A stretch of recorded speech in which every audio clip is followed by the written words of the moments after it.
नमस्कार मित्रों, मैं हूं योगाचार्य तारा दत्त। स्वागत है आपका सिद्धि योगा में। दोस्तों, हम लोग आज बहुत ही विशेष जानकारी पे चर्चा करने जा रहे हैं। ये वो जानकारी है जो ज़्यादातर लोग नहीं जानते हैं और कुछ लोग जान करके भी अनदेखा कर देते हैं। तो चलिए जानते हैं ये कौन सी ऐसी जानकारी है, क्योंकि ये जानकारी हमारे योग अभ्यास से जुड़ी होने वाली है। तो ये कौन सी जानकारी है जो योग अभ्यास से जुड़ी हुई है और साथ ही योग अभ्यासियों के साथ जुड़ी हुई है। चलिए करते हैं इसकी चर्चा और करते हैं इस वीडियो की शुरुआत।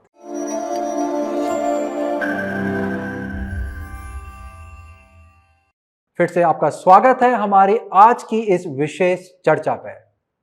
तो योग अभ्यास से जुड़ी हुई, योग अभ्यासों से जुड़ी हुई आज जो विशेष चर्चा है उसमें मैं सबसे पहले बात करूंगा हमारे पारंपरिक और आधुनिक योग के बारे में।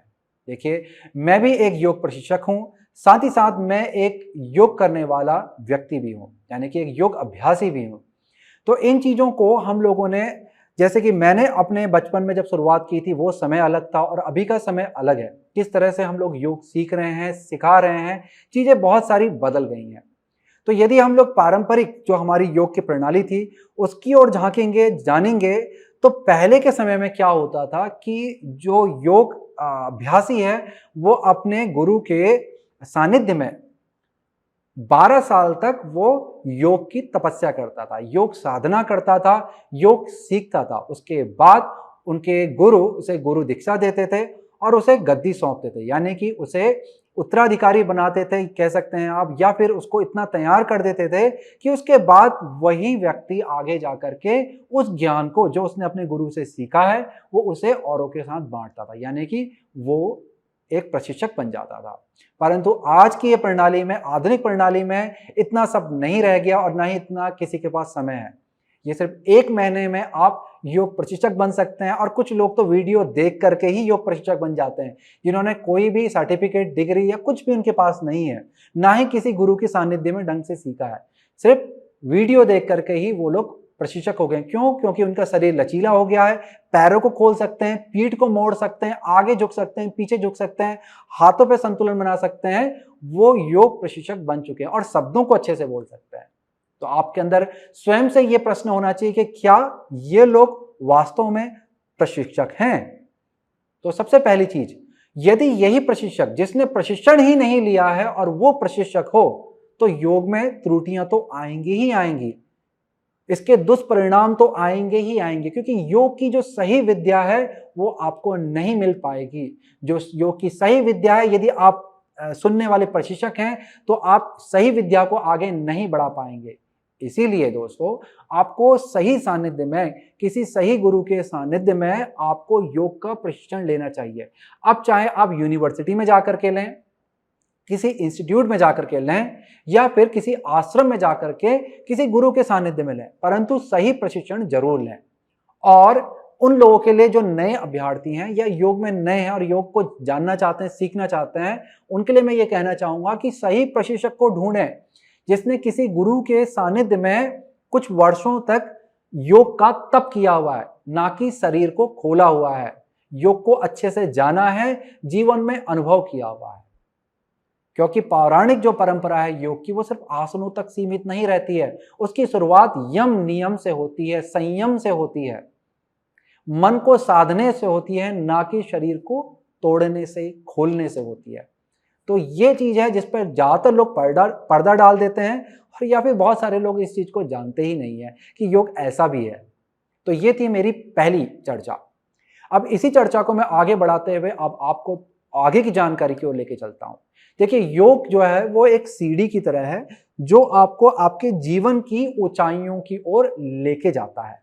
आपकी संवेदनाओं को, आपके मन को, मस्तिष्क को और आपकी आत्मा को इसकी ऊंचाइयों पे लेके जाता है, कर्मों को शुद्ध करता है, और अंत में तो योग ऐसा है कि आपको कर्म विहीन कर देता है, यानी कि आपको ये तीनों गुणों से, सत रज तम, तीनों ही गुणों से मुक्त करके मोक्ष को देने वाला। हालांकि आप में से बहुत सारे लोग मोक्ष के बारे में सोचते ही नहीं होंगे, और हो सकता है आपके अंदर मोक्ष को लेकर के गलत धारणा हो, क्योंकि कई सारे लोग सोचते हैं कि मोक्ष मृत्यु है या मोक्ष जन्म लेना, नहीं जन्म लेना है। परंतु मोक्ष ऐसा नहीं है, फिर कभी हम इस बारे में चर्चा कर सकते हैं। फिलहाल मैं आपको इतना बता देता हूं कि मोक्ष आनंद की प्राप्ति है। इससे पहले की जो हमारी स्टेज होती है वह है समाधि। समाधि आप कह सकते हैं आनंद की प्राप्ति, और मोक्ष को आप कह सकते हैं परमानंद की प्राप्ति है। चलिए, फिर भी जो पहले हम लोग बात कर रहे थे उसी बारे में वापस से चर्चा करता हूं कि योग की जो शुरुआत है ये एक तरह से क्या है, इसमें सीढ़ियां हैं। अलग अलग सीढ़ियों में चढ़ते हुए आप अपने जीवन की ऊंचाइयों को प्राप्त करते हैं। योग में ऊपर चढ़ते हुए आप पैसे को प्राप्त नहीं करते हैं। पैसा जो है वो साधन है, साधना मार्ग का साधन है, जीवन को सुगम बनाने के लिए है, परंतु पैसा जीवन नहीं है। कोई भी योग अभ्यासी के लिए पैसा सिर्फ एक साधन होना चाहिए, ना कि जो योग प्रशिक्षक लोग हैं, खासकर अभ्यासी लोगों को तो ये मालूम भी नहीं होगा, ये योग प्रशिक्षक की बात कर रहे हैं कि योग प्रशिक्षक के लिए जो पैसा है वो एक साधन होता है, ना कि योग पैसा कमाने का साधन है। योग में आगे बढ़ने के लिए पैसा साधन है, ना कि योग पैसा कमाने का साधन है। तो ये जो गलती होती है योग में, इसका दुष्परिणाम यही है कि वो जो जिसको आप योग मार्ग में जाता हुआ योगी समझ रहे हैं, वो योग मार्ग में चलता हुआ योगी नहीं है, वो पदभ्रष्ट व्यक्ति है जो योग को गलत तरीके से देखता है और इस ज्ञान को गलत तरीके से बांटता है। तो यहां तो योग के दुष्परिणाम आपको यहीं से दिखलाई पड़ेंगे। जो व्यक्ति अपने रास्ते में स्वयं ठीक से नहीं चल पा रहा है तो वो औरों को क्या लेके जाएगा। तो यहीं पे ही आपको योग के जुड़े हुए दुष्परिणाम दिखते हैं। योग, जैसे कि पहले बताया था कि यम नियम का आप साधारण शब्दों में आपको बतला दूं तो यह है कि मन को संयमित करने का ज्ञान। तो योग की शुरुआत कहां से होती है कि मन को संयमित करने से होती है, जिसमें हम लोग अपने मन को संयमित करते हैं। हम लोग सही और सच की राह में चलते हैं। अब सच की राह का मतलब जरूरी नहीं कि अपने सच ही बोलना है। सच इसका एक हिस्सा है, ऐसा नहीं है कि नहीं है, परंतु सच के पीछे भी बहुत सारे सत्य होते हैं। क्योंकि हमारी भारतीय धारणा में जो सत्य है वो एक मुंह से सत्य बोलना है। सत्य बोलना सत्य नहीं होता है। इस चीज को मैं फिर कभी आपको बतलाऊंगा, क्योंकि बहुत सारी ऐसी जानकारियां जो मुझे आपके साथ बांटनी है, शेयर करनी है। बहुत ही ऐसे गूढ़ रहस्य हैं जीवन के जो लोगों को गलत तरीके से बतलाए जाते हैं, समझाए जाते हैं, और लोग उन्हीं में ही फंसे रहते हैं, खासकर नए बच्चे।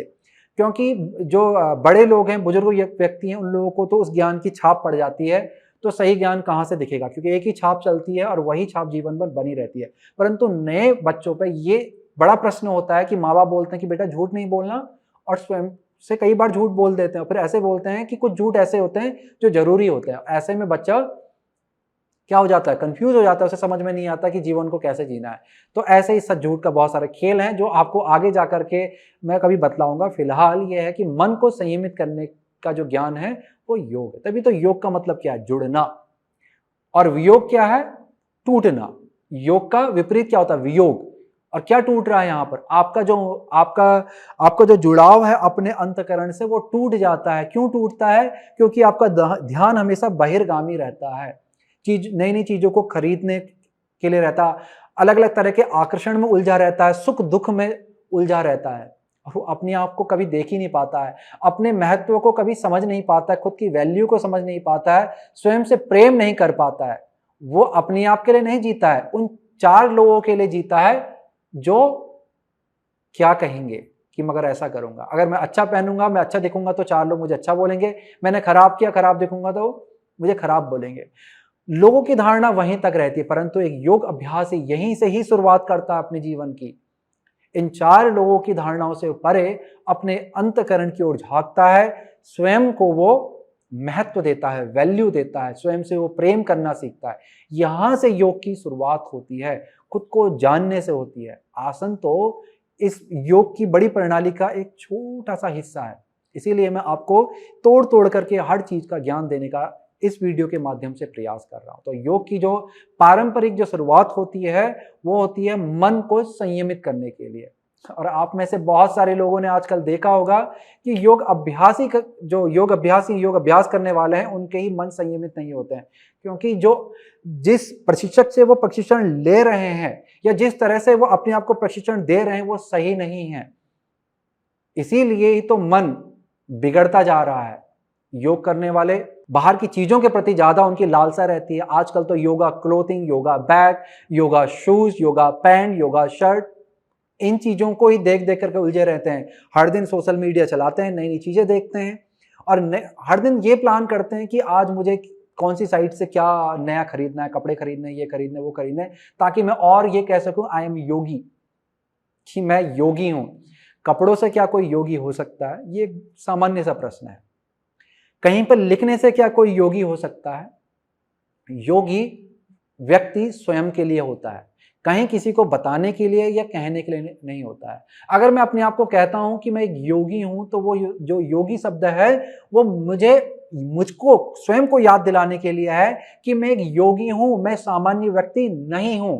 तो मुझे मेरी जो रिस्पॉन्सिबिलिटीज हैं, मुझे अपने इस योग साधना से जुड़ी हुई, मुझे उनका पालन करना चाहिए। यदि मैं इस तरह से सोचता हूं तो तब मैं अपने आप को कह सकता हूं कि मैं योगी हूं। क्योंकि ये शब्द मैं जब भी किसी के साथ सामने बोलता हूं कि मैं योगी हूं, तो मैं अपने आप को याद दिला रहा हूं, ना कि उसे बता रहा हूं, स्वयं को याद दिला रहा हूं कि मैं योगी हूं, एक सामान्य व्यक्ति की तरह नहीं हूं। मैं एक सामान्य संसारिक व्यक्ति जो अपने मन की उलझनों में उलझा रहता है वैसा नहीं हूं। मन को संयमित करने वाला मैं योगी हूं, अनावश्यक चीजों में उलझने वाला योगी नहीं हूं। मैं एक योगी हूं। तो ये योगी शब्द जो है आपको याद दिलाने के लिए होता है, ना कि ये कहने के लिए होता है कि hello yogis, I am yogis, you are yogis. नहीं, योगी शब्द जो है वो आपके स्वयं के लिए होता है। यदि आप इस शब्द का सही प्रयोग नहीं करेंगे तो यही शब्द कल के दिन लोग बोलना छोड़ देंगे। क्योंकि एक व्यक्ति जो अपने नाम के आगे योगी लिखेगा और कल के दिन उसका जो व्यक्तित्व है उसमें किसी तरह का लांछन लगता है, तो फिर लोग भूल जाएंगे योगी लगाना। हम लोगों ने जब अपने अध्ययन में, जब हम आश्रम में हमने अध्ययन किया, हमने अपने अध्ययन में जब पढ़ाई में हमने उपनिषद पढ़े थे, तो हम लोग जब अहम ब्रह्मास्मि शब्द का प्रयोग सुनते थे तो हमारे मन गदगद हो पड़ता था। हम अंदर से स्वयं से सोचते थे कि हाँ, मैं ब्रह्म हूँ, ब्रह्म मेरे अंदर समाया हुआ है। और आजकल आप लोग को पता है कि ये शब्द का कोई महत्व नहीं रह गया, क्योंकि कहाँ पर ये प्रयोग हुआ है, किस तरह से प्रयोग हुआ है, तो ये चीजें अब उन चीजों का महत्व खत्म कर देती है। इसीलिए जो शब्द का आप प्रयोग कर रहे हो अपने नाम के आगे या स्वयं बोल रहे हो, उसको सही तरह से प्रयोग करें, अन्यथा ये शब्द का कोई महत्व नहीं रह जाएगा भविष्य में। तो इन्हीं के दुष्परिणाम इस योग की जो जीवन शैली है या जो योग का ये संसार बना हुआ है, इसी के दुष्परिणाम बाद में दिखलाई पड़ते हैं। तो दोस्तों, इन चीजों का आपको विशेष रूप से ध्यान देना है। इसके अलावा मैं आगे चलता हूं, आपको आगे की ओर लेके चलता हूं, साधनों की ओर लेके चलता हूं, जिसमें है आसन। आसनों की यदि हम बात करते हैं तो आसन से जुड़ी हुई चीजें अब मैं आपको बतलाता हूं जो सामान्य है, और आप में से बहुत सारे लोग रुचिकर भी होंगे कि हाँ, आसन से जुड़ी हुई ऐसी क्या जानकारी है जिसके दुष्परिणाम होते हैं। देखिए, सबसे पहले यदि आप अभ्यासी हैं या अभ्यास करना चाहते हैं, तो यदि आप योग अभ्यास वीडियो के माध्यम से करते हैं, बहुत अच्छी बात है। यदि आपको सही प्रशिक्षक मिलता है, सही जानकारी देता है, तो आप वीडियो के माध्यम से कर सकते हैं, परंतु उसी को ही परिपूर्ण योग अभ्यास आप मान करके करेंगे तो वो नहीं हो सकता। आपको किसी प्रशिक्षक के सानिध्य में स्वयं जा करके अभ्यास करना चाहिए, अन्यथा हो सकता है कि आप जो अभ्यास कर रहे हैं, जिस तरह से कर रहे हैं, उसका आपको सही लाभ ना मिले और उसके दुष्परिणाम आपके जीवन में आ जाए। और वो दुष्परिणाम हो सकते हैं शारीरिक हो, और हो सकता है वो दुष्परिणाम मानसिक हो। क्योंकि योग को करने से जरूरी नहीं है कि आपने कुछ गलत किया और आपको कोई क्षति पहुंची, कोई इंजरी हो गई, कि भाई आपके कलाई में कोई दर्द की समस्या आ गई, घुटने की दर्द में समस्या आ गई, ऐसी कोई जरूरी नहीं है कि आपको शारीरिक समस्या ही योग को गलत तरीके से करने से होती हैं। योग को गलत तरीके से करने से बहुत सारी मानसिक समस्याएं भी होती हैं। बहुत सारे अभ्यास करने वालों के अंदर चिड़चिड़ापन आ जाता है गलत तरीके से योग अभ्यास करना। आगे जाके मैं बतलाऊंगा क्यों होता है, क्या होता है, वो भी सब बतलाऊंगा। तो गलत तरीके से योग अभ्यास करने वालों के मन में चिड़चिड़ापन आ जाता है, क्रोध आने लगता है, अहंकार बढ़ने लगता है।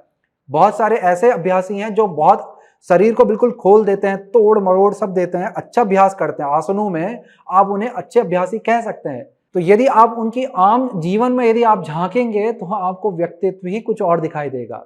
ऐसे लोगों में काम, क्रोध, लोभ, मोह, अहंकार की मात्रा बहुत ज्यादा होती है, क्योंकि जो अभ्यास किया था वो अभ्यास करने के तौर तरीके सही नहीं थे, सही जानकारी नहीं थी, सही सानिध्य उन्होंने नहीं लिया, या स्वयं से भी उन्होंने किया तो गलत तरीके से किया।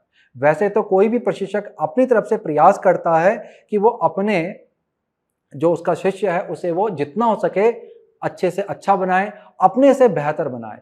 फिर भी कभी कभार, क्योंकि ये जो हमारा आधुनिक युग है, इसमें योग एक कमाने का ही जरिया रह गया। ऐसे में आप नहीं जान सकते हैं कि प्रशिक्षक से जो आप सीख रहे हैं सही तरीके से सीख रहे हैं, सही तरीके से सीख रहे हैं, और या फिर स्वयं से आप उस जानकारी को किस तरह से आप ले पा रहे हैं, नहीं ले पा रहे हैं, या आप घर पे जो अभ्यास करते हैं किस तरह से करते हैं।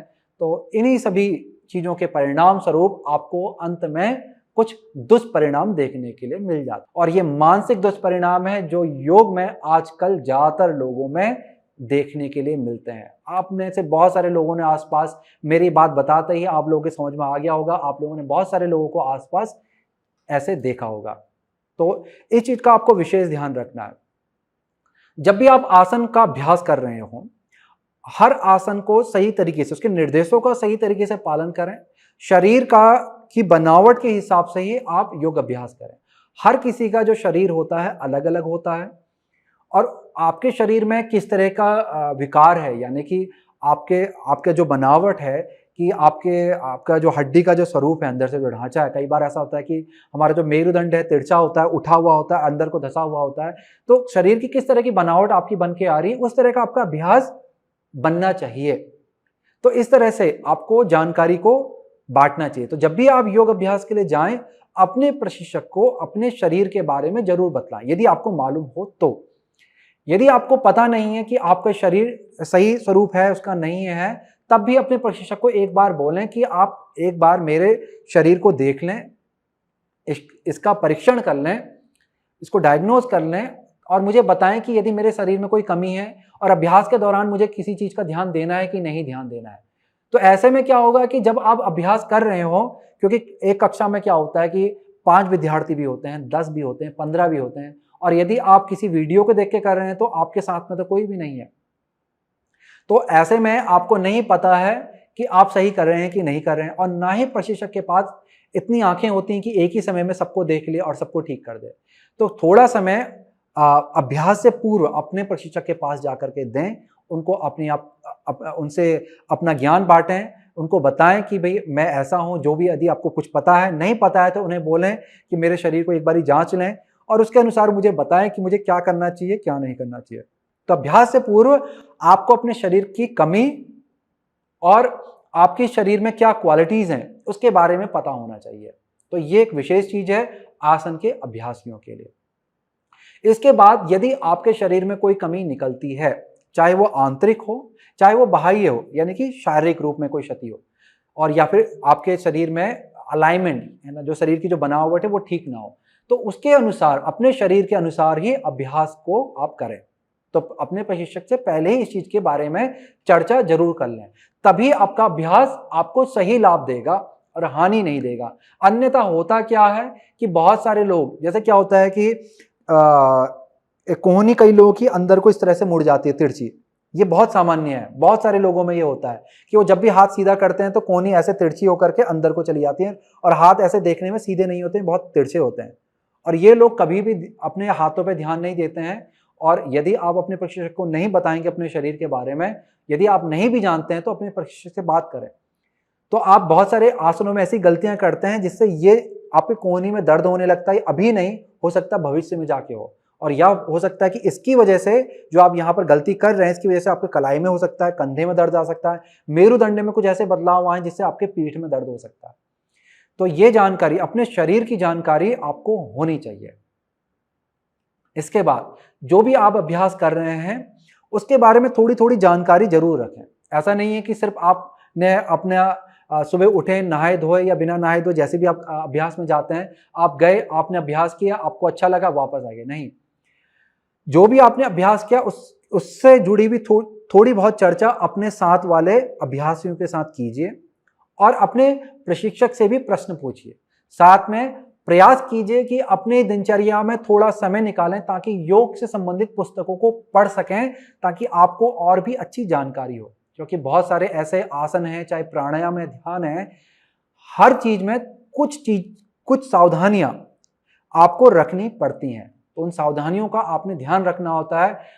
अब इतना होता है कि समय बहुत सीमित होता है, तो ऐसे में प्रशिक्षक क्या इतना नहीं बता पाता है, बहुत सारी सावधानियों को बोल नहीं पाता है। तो आप स्वयं से भी वो जानकारी ले सकते हैं और अपना बचाव स्वयं से कर सकते हैं, ताकि आपको अपने शरीर के अनुसार नुकसान ना हो। तो इस चीज का आपको विशेष रूप से ध्यान देना है यदि आप आसन करने वाले अभ्यासी हैं।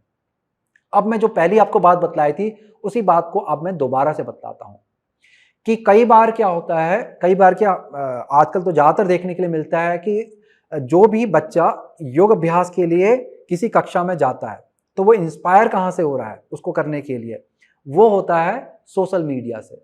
वो कहीं बहुत अच्छी सी फोटो देखता है, कोई वीडियो देखता है, जिसके माध्यम से उसके अंदर उत्साह उत्पन्न होता है, जो कि बहुत अच्छी बात है। इसमें कोई भी गलत नहीं है कि आप किसी चीज को देख करके इंस्पायर हो रहे हो और एक आपका मन हो रहा है योग की ओर जाना। देखिए, योग चाहे आप आसन से शुरुआत करें, चाहे प्राणायाम से करें, ध्यान से करें, या फिर योग के जो ज्ञान है, ज्ञान योग के द्वारा फिलोसफिकल जो नॉलेज है उसकी, वहां से आप शुरुआत करें, कोई फर्क नहीं पड़ता आप कहां से शुरुआत कर रहे हैं। अंत में योग आपको एक ही ओर को जोड़ देता है, इसीलिए इसका नाम योग है।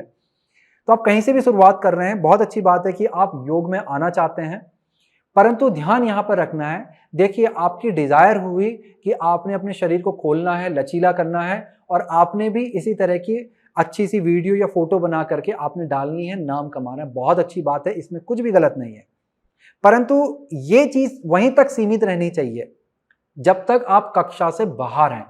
जब आप योग कक्षा के अंदर हैं और योग अभ्यास कर रहे हैं, कभी भी योग अभ्यास अपने मन के द्वारा ना करें। अपने शरीर, श्वास और अपनी बुद्धि के द्वारा योग अभ्यास करें, ना कि मेरा मन कर रहा है ये करने का तो करो, ये आसन मुझे अच्छा नहीं लगता है, इसमें मन नहीं कर रहा तो ना करो। इस तरह से योग अभ्यास बिल्कुल भी ना करें। यदि आप मन के द्वारा योग अभ्यास करते हैं तो आप मन के अधीन और भी होते जा रहे हैं, और योग की शुरुआत तो मन को संयमित करने से होती है, ना कि मन के अधीन होने से होती है। तो ऐसे में आपको मानसिक दुष्परिणाम तो मिलेंगे ही मिलेंगे। आगे जाकर के यदि यही व्यक्ति जो मन के द्वारा योग कर रहा है, शरीर को उसने खींच खांच करके खोल दिया और वही प्रशिक्षक बन जाता है, सोचो वो किस तरह का प्रशिक्षक होगा और उसके विद्यार्थी किस तरह के विद्यार्थी होंगे। और आगे जाकर के जब ये जनरेशन बढ़ेगी तो कैसा योग आगे इसका स्वरूप बनेगा, तो कितना बुरा दुष्परिणाम भविष्य में दिखलाई देगा।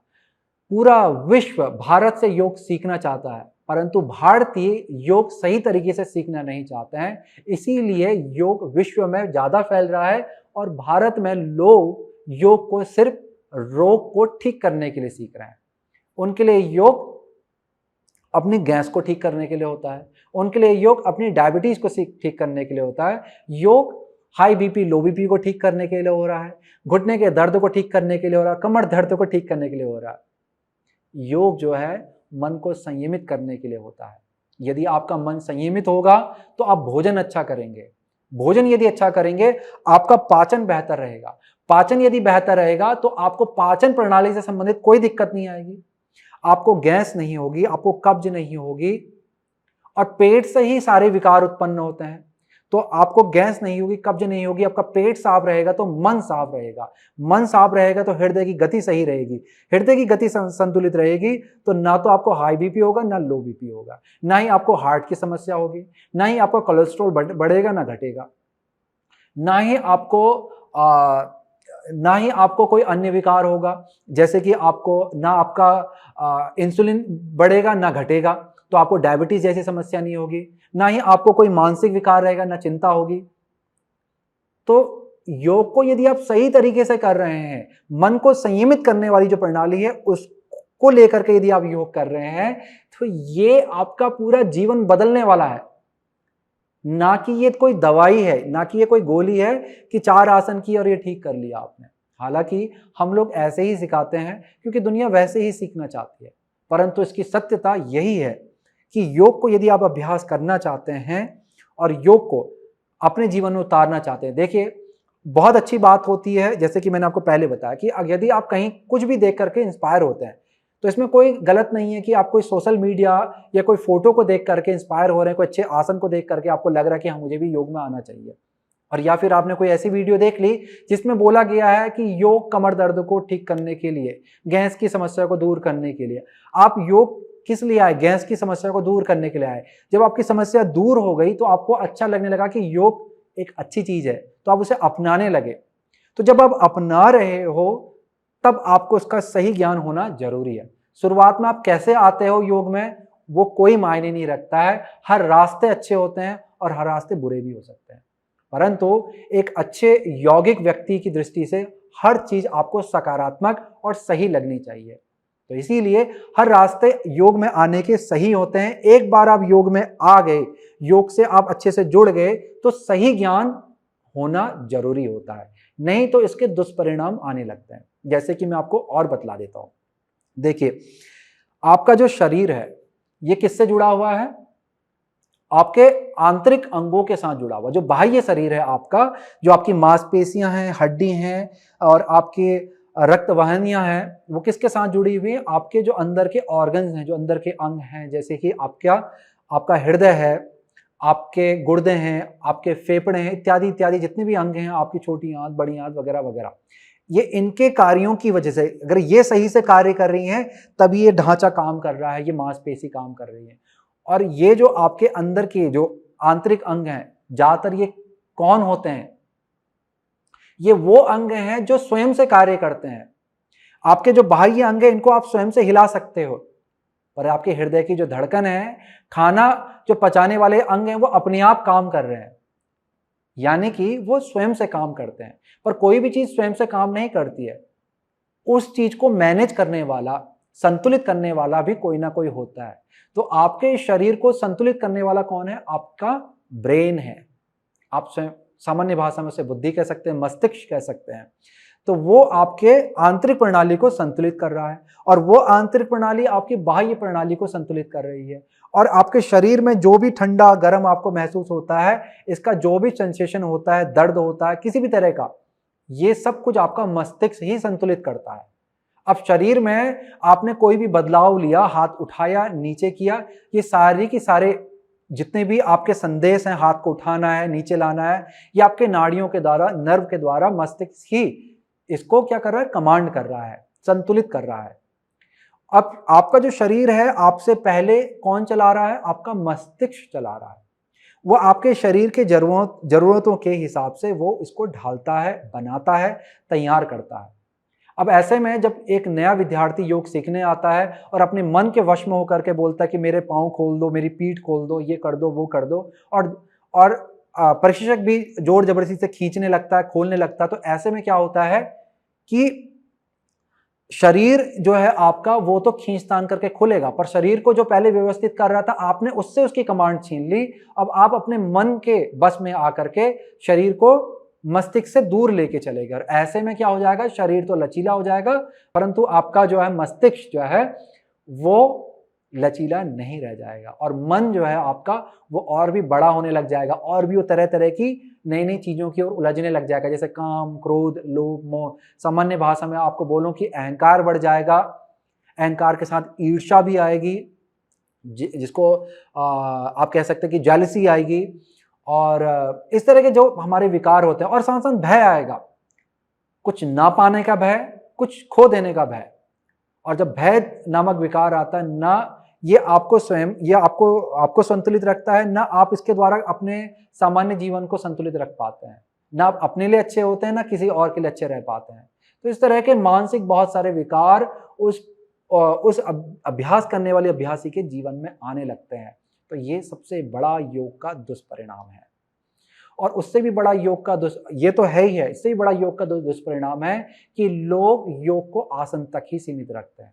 तो ये मेरे आखिरी शब्द हैं दोस्तों आपके लिए कि यदि आप योग अभ्यासी हैं तो मन को संयमित करने वाले योग अभ्यास की जो प्रक्रियाएं हैं योग में, जैसे यम नियम है, उनको पढ़ें, पुस्तकों को पढ़ें, अध्ययन करें, ताकि आप योग को सही तरीके से जानें। तो यदि आप एक बार आसनों में कुशल होने लगें तो आप योग के जो अन्य अंग हैं, जिसे हम कहते हैं 8 लिम्स ऑफ योगा, जो अन्य अंग हैं उनकी तरफ भी जरूर बढ़ें, योग को अच्छे से समझें और योग की जो उच्च स्थिति है उसको प्राप्त करें। क्योंकि एक योग अभ्यास करने वाला जो अभ्यासी होता है वो वो स्वयं को तो अच्छा बनाता ही है, पर वो जिस जगह पर रहता है, जिन लोगों के साथ रहता है, वो उनको भी अच्छा बनाता है। वो स्वयं का कल्याण करता है, अपने परिवार का कल्याण करता है, वो अपने आसपास के लोगों का कल्याण करता है, गांव का कल्याण करता है, राज्य का कल्याण करता है, देश का कल्याण करता है।